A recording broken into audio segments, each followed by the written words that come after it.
You guys want to hear about annoying rich people? Because I know a lot of them. Let me tell you about some of the stuff rich people would never admit publicly because they would get roasted for it. Now, I've spent over 20 years coaching millionaires, founders, couples on my Netflix show, How to Get Rich. And what I've seen behind closed doors will surprise you. Lots of people are doing things so smart, so counterintuitive, that it will completely change the way you think about money. Some people are doing things that still shock me, stuff that is not talked about publicly, but I can talk about them because I'm not going to tell you their names. So today I'm pulling back the curtain on 8 secrets I learned coaching rich people, the stuff they actually do, not the polished stories that they tell you. And number 5, you really won't believe it. Secret number 1, they are okay wasting a little money. Rich people waste money all the time, and they're okay with it. Let me tell you why. Once in a while, for example, they can't take an Amazon box to the UPS store and they'll go, okay, fine, I'm just gonna donate this thing. The more they are earning, the more likely they are going to let unwanted subscriptions renew for months. That's because they are not carefully looking at every single expense. And the key is they actually accept it. They know that sure, they might be overpaying for a $10 subscription, maybe even a $100 a month subscription. But in the grand scheme of things, they are typically focused on other areas. Now, let me tell you what surprised me about this. It's not that they are lazy or careless. They know what they are doing. They are strategic. One client told me, if it costs less than $500 to solve, I don't think twice. $500 is nothing to them because they are often focusing on moves that are tens of thousands of dollars, sometimes millions of dollars. Naturally, if you were in that same situation, you would probably do the same thing. If you're watching this right now saying, no, I wouldn't, that's insane. I'm always gonna track the price of tomatoes. You might not be the kind of person who has the ability to make moves that make millions of dollars. That's just being candid. The wealthy people I'm talking to are not obsessed with optimizing every last dollar because they know that their time is extremely valuable. And that is the mindset shift. They have realized you cannot track the same things when you are making a very high income that you did when you were starting out. You actually have to focus on the bigger moves. The lesson for all of us: stop focusing on $5 coffees, start focusing on the $10, $20, $30,000 decisions this year. Your salary, your housing costs, how much you are charging for your business, and put your energy there. Now, this next one is something that all rich people do, and I think it's probably one of the most valuable moves that they make. Secret number 2, they buy back their time, not just things. Contrary to popular belief or what Instagram tells us, rich people are not always spending money on beautiful cars and clothes.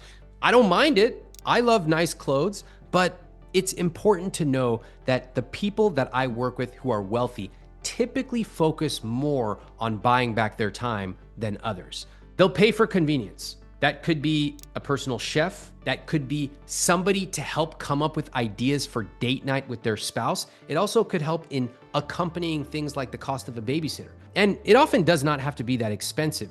At smaller levels, it's the same idea: an extra iPhone charger or grocery delivery. The question that these rich people are often asking is, what can I pay for so I do not have to think about this again? Touch once, never touch it again. That is the idea.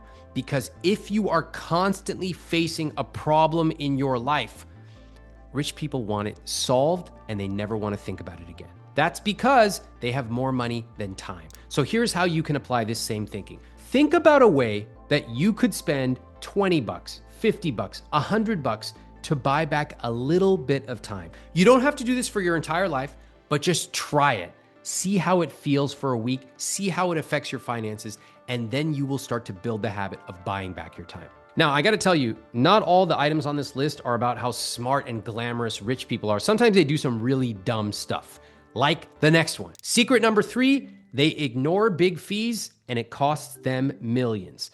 I don't like this idea that in American culture, rich people are glamorized and lauded as being so smart. Just because this guy has billions of dollars, we should listen to his stupid right-wing opinions on politics. Shut the fuck up, rich guy.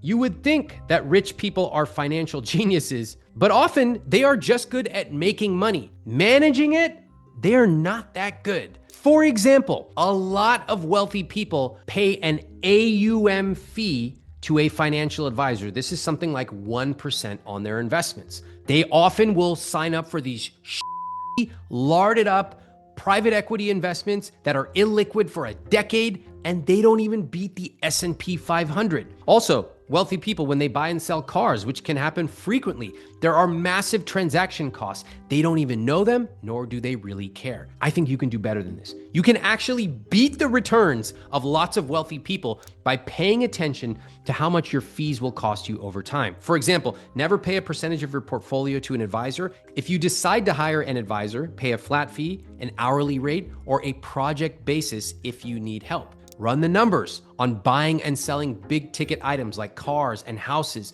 A general guideline is that it's a better financial decision to buy quality and hold it for a long time. As an example, I drove the same car for 19 years. The next secret takes care of something that many of us suffer from. Secret 4, they use money to reduce stress.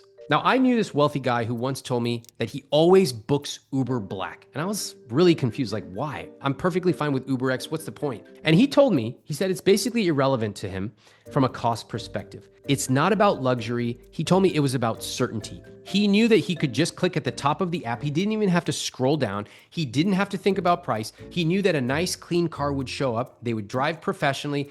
And most importantly, he just didn't have to think about it. At the time, I thought he was crazy. Even though we're only talking about 10 or 20 bucks, I just didn't understand it. A few years later, I came to understand what he meant. Rich people use money to smooth out friction. And they will stay at nicer hotels, for example, not just for the status, although sometimes that's the case, but for a reliable, healthy breakfast. They know that they're going to be able to get exactly what they want without even having to look at the menu. A quiet room. They know that they're going to be able to sleep well without somebody partying next door. And a concierge who can help take their bags and arrange their dinner reservations, etc. Some people pay for a personal stylist, like my wife Cassandra at Next Level Wardrobe, so they don't have to spend their entire day going to 5 different stores and trying things on and then returning them. What they are buying is calm. They are buying certainty that the task is taken care of and that they are going to look and feel great. Now, you don't need millions of dollars to do this. Sometimes you can reduce stress from spending $5 or $20. I'll give you a simple example from my own life. I always used to have to wake up and wash my French press, the one that I make coffee in, from the prior day. So you know what I did? I just bought 2. It was like $20, and it has brought me so much peace knowing that every morning I wake up, the French press is clean and ready to go. Can you think of a way that you can spend money to reduce stress right now? Think about this. How many videos on personal finance have you watched? How many times have you thought to yourself, I need to start investing. I don't know where all my money's going. How do I know if I'm saving enough? That is stressful with the uncertainty. I have a way for you to reduce that stress and make an actual plan with your money. It's called my money coaching program. I'm going to put the link in the description below. You can join. You will get a personalized plan for your money, whether you are paying off debt, whether you want to invest your first investment or your next $1 million, and you will have a community of people you can talk to right now. Join my money coaching program, the link below. The next secret comes from a big misconception that people have about rich people. Secret number 5, they're actually not great investors.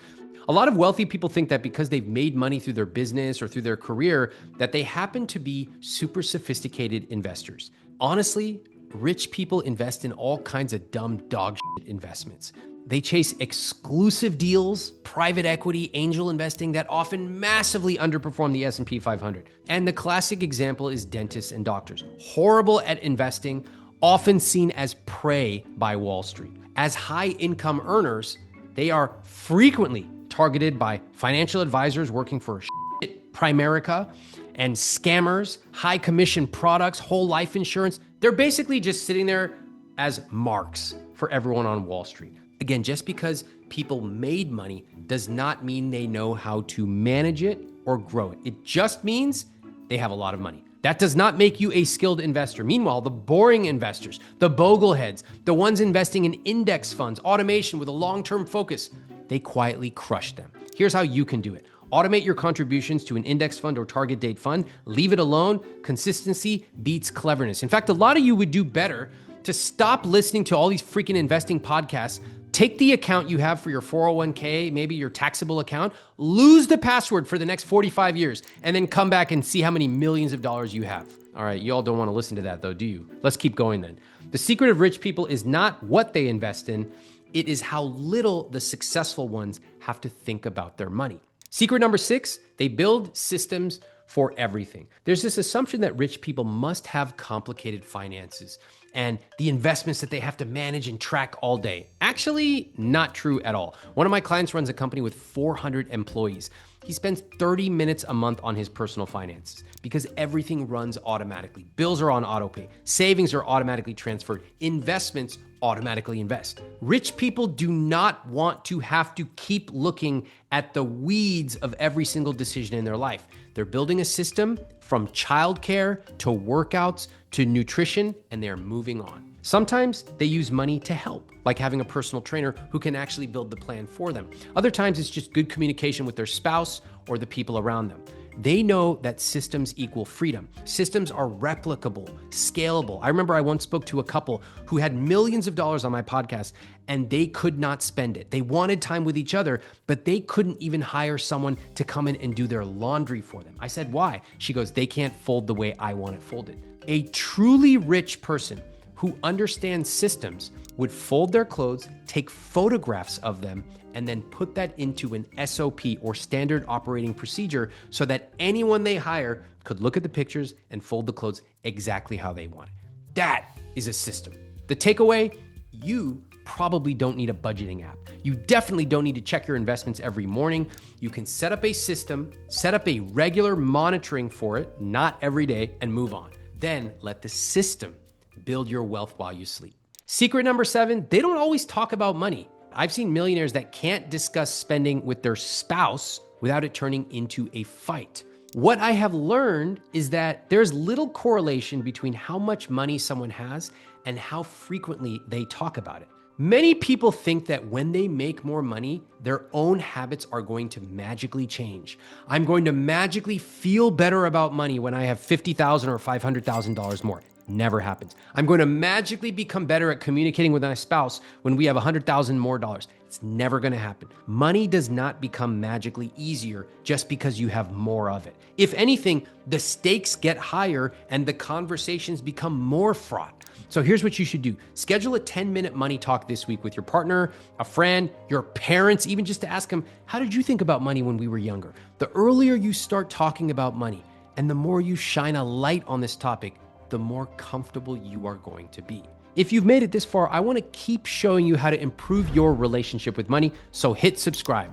And the final secret is my favorite. It completely flips the idea of being frugal. Secret number 8, they splurge unapologetically on what they love. There's this common myth that people who have a lot of money buy the best of everything. And I have not found that to be true, not even with myself. I remember being out with a friend and we were talking about how we spend our money. And I said that my wife and I, we don't particularly buy the absolute most expensive meat there is.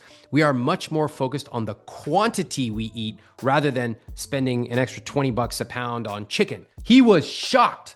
And his phrase was, why would you not get the best? It couldn't hurt. In my experience, people who have a lot of money are pretty focused on spending in key categories. It might be travel, it might be childcare, it's probably housing, and on and on.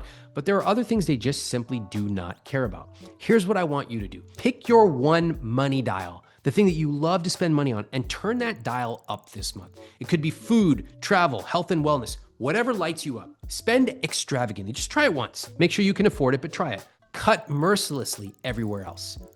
That is what living a rich life looks like. Rich people are not this monolith. We need to stop glorifying them and actually tell the truth. Yes, oftentimes rich people have a different experience with money. Sometimes they have a better relationship with money. Sometimes it's horrible. We need to be honest about that too. They are not meant to be put on a pedestal. They are simply like any other group. There are things we can learn, things that we may not like, and we can adapt it for our own situation. My favorite part is that you can do better for yourself. You can build systems, you can invest, you can design your rich life, and I will show you how in this next video, how to have better finances than 95% of people in 3 months.